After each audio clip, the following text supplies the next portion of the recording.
Puno na ng problema ang ating buhay, kaibigan. Lagi ka na lang nakapamewang sa iyong kapalaran.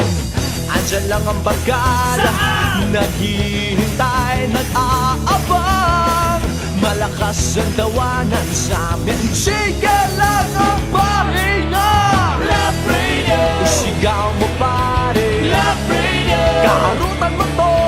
Love Radio, sigaw mo pare. Love Radio, ngiti tayo, lakihan mo.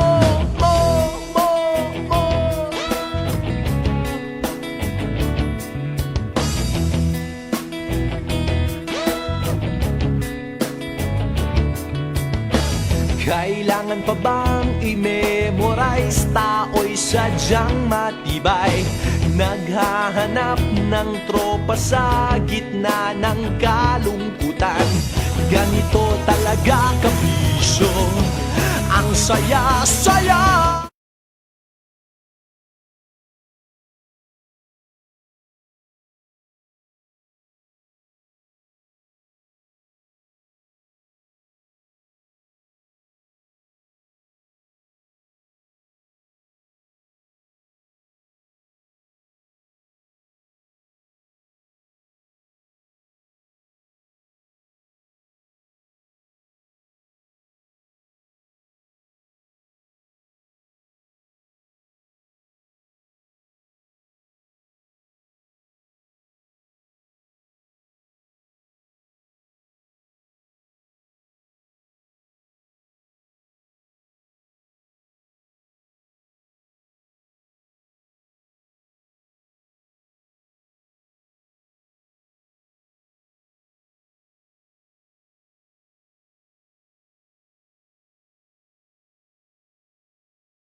Hey guys. Hey. Morning.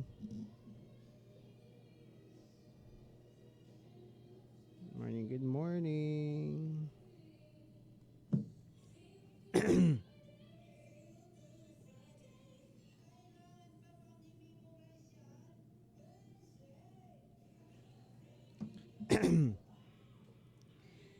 Hindi ka makamaniwalang Friday na ngayon, ano? Oo, Friday na, kabisyo. Naku, happy na naman mga first on tamang oras sa Love Radio 6:33 in the morning on a Feel Good Friday nga. Yes, hindi ka na nanaginip, kabisyo. Friday na. Morning balita tayo, kasama ako, Ray Porter sa Love Radio Palawan. Kailangan pa bang i-memorize yan? Basic on a Feel Good Friday. Ito na muna. Update po tayo sa pamamaril kay Attorney Joshua Abrina, mga kabisyo. Bumuo ng Special Investigation Task Group ang Puerto Princesa City Police Office kasunod ng nangyari nga hong pamamaril sa isang abogado sa Barangay San Jose noong Miyerkules ng gabi, September 17. Sa pahayag ng City PNP, tututukan nila ang kaso para sa ikadarakip ng mga salarin. Pinaslang si Attorney Joshua Abrina sa labas ng tahanan nito noong Miyerkules na nooy kararating lamang mula sa isang prayer meeting. Hindi patukoy ang motibo sa pagpaslang. Nangako naman ang pulisya na kanilang gagawin ng lahat upang mabigyang hustisya ang biktima. Samantala, mariing kinundena ng pinunong maestrado ng Korte Suprema Marvic Leonen ang pagpaslang sa abogado. Sa kanyang pahayag, sinabi nitong grave matter that strikes at the very core of justice and the rule of law ang pagpaslang sa isang miyembro ng legal profession. Ipinagutos din ito sa Chief Marshal at Deputy Marshal sa Luzon na makipag-ugnayan sa lahat ng law enforcement agency at siguruhing makakuha ng impormasyon para sa pagbalangkas ng mga pulisiya upang masiguro ang kaligtasan ng mga abogado sa bansa. Samantala nagpahayag din ng pagkondena si DepEd Secretary Sonny Angara at pakikidalamhati sa pamilya ni Attorney Joshua Abrina. Dating legal officer ng DepEd Palawan si Attorney Abrina bago ito lumipat sa Philippine Ports Authority Puerto Princesa. Okay, dogs, yan po ang update natin sa balitang yan. Ano ho mga kabisyo na ngayon ho'y tinututukan ng atin hong City PNP for the swift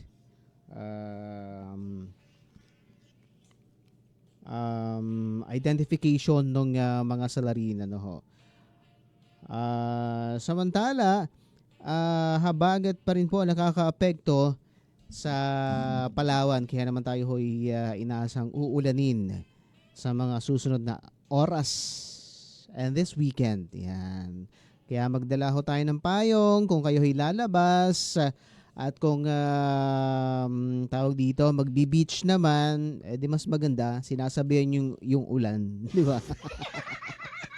Umuulan tas naliligo kayo sa dagat. Ay, masarap yun And for some reason, di ko alam pero may pag umuulan tapos naliligo ka sa dagat, parang umiinit yung dagat. Hindi ko ma-explain kung bakit. Anyways, 6:36 oras natin. Baligugtugan na muna tayo. Kinakatulog pa rin sa Love Radio. Morning balita kasama ko, Ray Porter.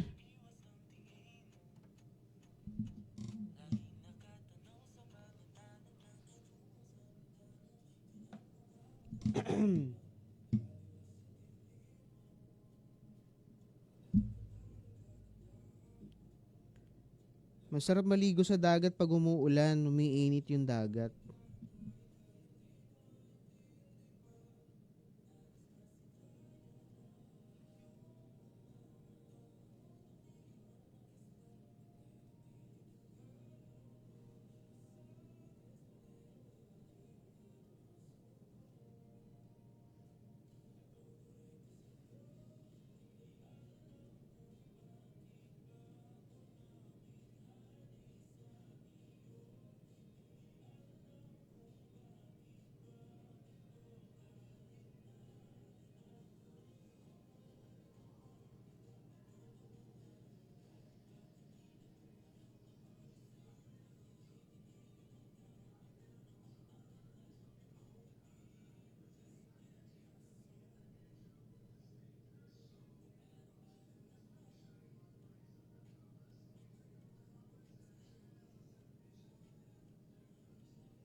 Morning, guys.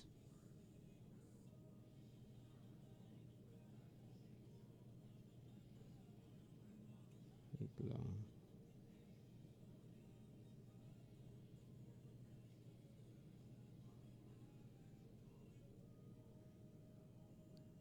Good morning.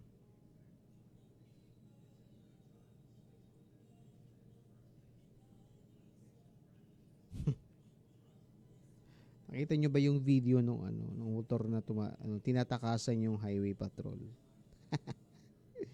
Tawang-tawa ako. Hanggang ngayon tawang-tawa pa rin ako.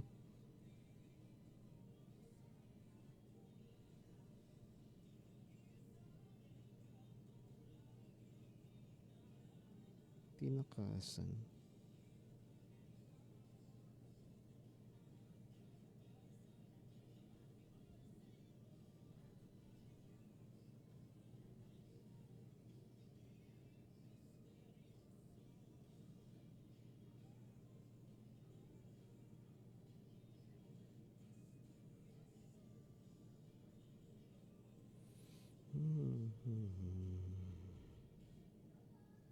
Misteryoso.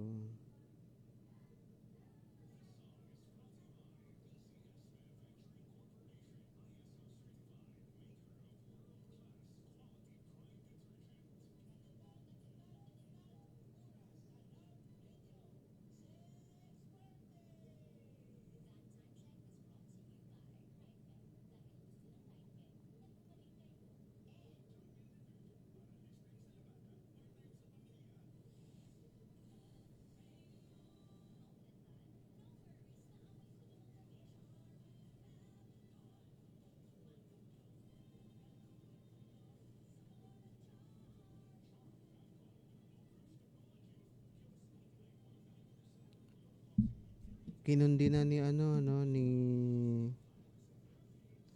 Supreme Court Chief Justice Marvick Leonen yung uh, pagpatay kay Attorney Abrina.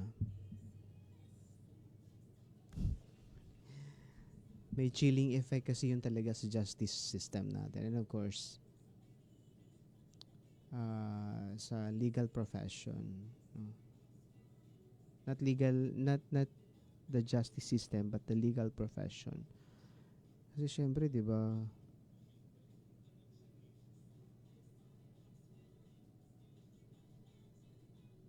nakakatakot maging abogado din in a way. Very risky, ano? Kasi buhay ang nakataya talaga eh. And it's sad na there are people na halang ang kaluluwa na nag-resort sa ganitong way imbis na lumaban ng patas. No? Ako naniniwala kahit na ganito lang ang bansa natin, ang gulo-gulo, naniniwala pa rin ako na may hustisya. Matagal nga lang. No? Yan ang ano natin, yan yung downside ng justice system natin. Mabagal yung justice. Pero meron naman. I've seen a lot of cases na serve naman yung justice. Pero sa ganitong mga pagkakataon na may mga abogadong pinapatay because they handle cases, sensitive cases. For me, walang kapatawaran to yung ganitong klase ng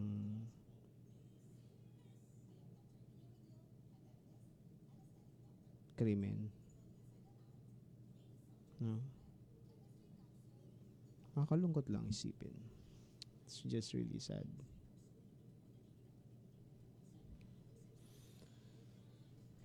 Kaya let's all pray, mga kabisyo. Bala ko pa, alam nyo ba dati, parang naisipan kong share ko lang. Wala namang nagtatanong. Pero naisipan kong mag-aral ulit ng abogasya. So I was preparing my school credentials kasi malayo ang panggagalingan ng mga papel ko, guys. From Mindoro. Sa Mimaropa yata, only Palawan State University has a School of Law. Baligtad.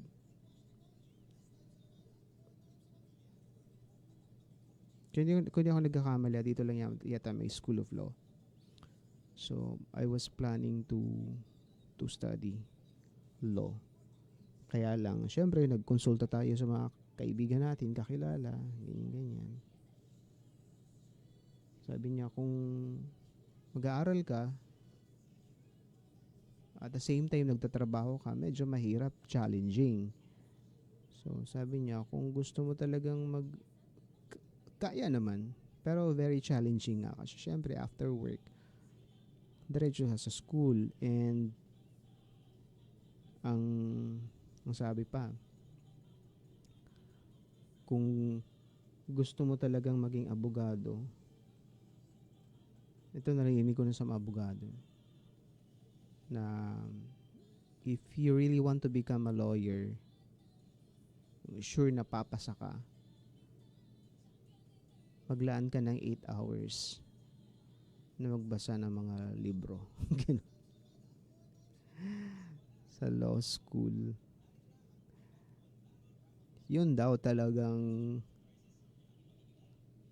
90 to 100% papasa ka kung nagagawa mo yun yung maghapon. Kasi syempre, sa law school daw sabi nila, it's more on recitation kasi. So you have to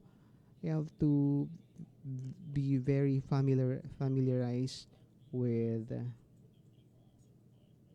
you have to be very familiarized. You have to be very familiar with the topic. And very random daw yung mga questions. Sometimes,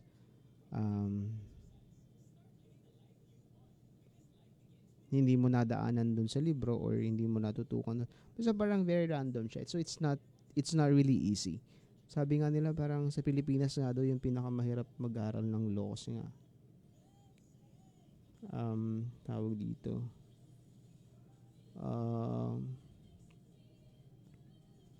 hindi madali lang well yun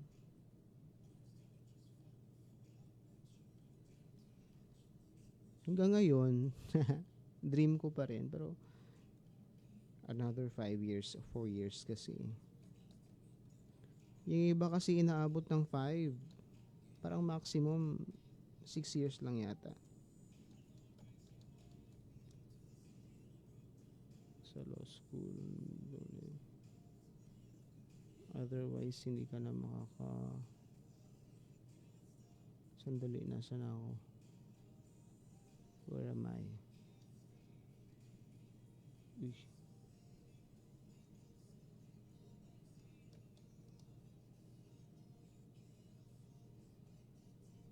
You have to finish for TBH.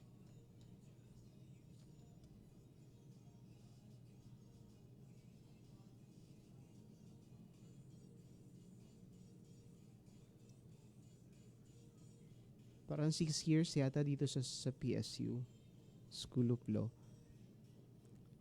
Yung residency, tawag ba nila doon residency? Dapat within 6 years matapos mo. 6 or 9 years ba? 4, 5, 6. Parang 6 years nga yata. Anyway, pag hindi mo natapos, back to zero ka ulit. So, yun yung challenge. Kung maglo-law school ka at may trabaho ka. Diba?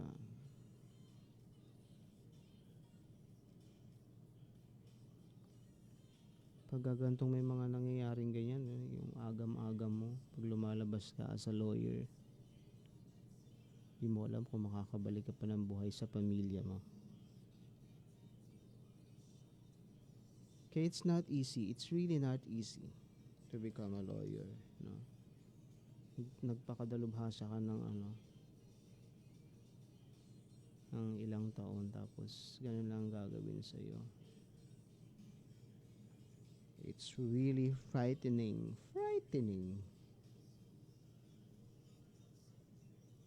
Lang natin to.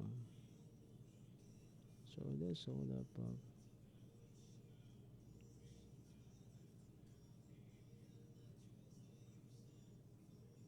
Right. It's really not easy.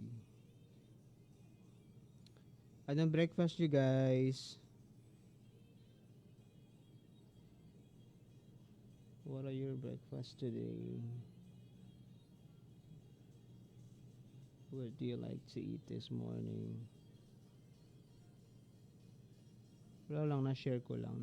Dati marang I plan to enroll sa law school. Hindi ko lang tinuloy. Because of I have a day job and I can't kaya naman sanang sustentuhan yung pag-aaral pero yung challenge nga talaga ng time. So trabaho, aral, trabaho, 'di ba? So So it's really not easy. Kaya I think magma-masteral na lang ako. Mas! Mukhang mas challenging yun. Yung, hindi rin. Compared to, nilang years lang ba yung masteral? If you really want to take master's degree, like 2 years max. 2 years. Yata. 4 years pa? Parang kumuha ka din ng isang kurso eh. It depends. No? Kung thesis or non-thesis.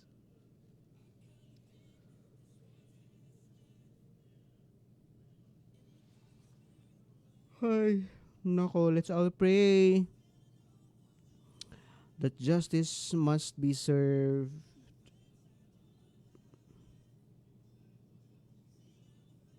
and prevail.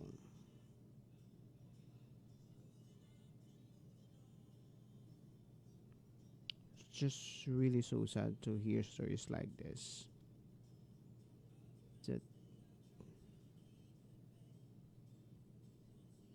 nangyari talaga siya sa legal profession. Anyway, bye na ako. Maraming thank you guys. It's 6:51 na in the morning. On air pa rin tayo ha, hanggang alas 8 morning balita. Okay. Alright. Alright. 90s yun. Play nga natin bukas yun. Bye. Happy weekend.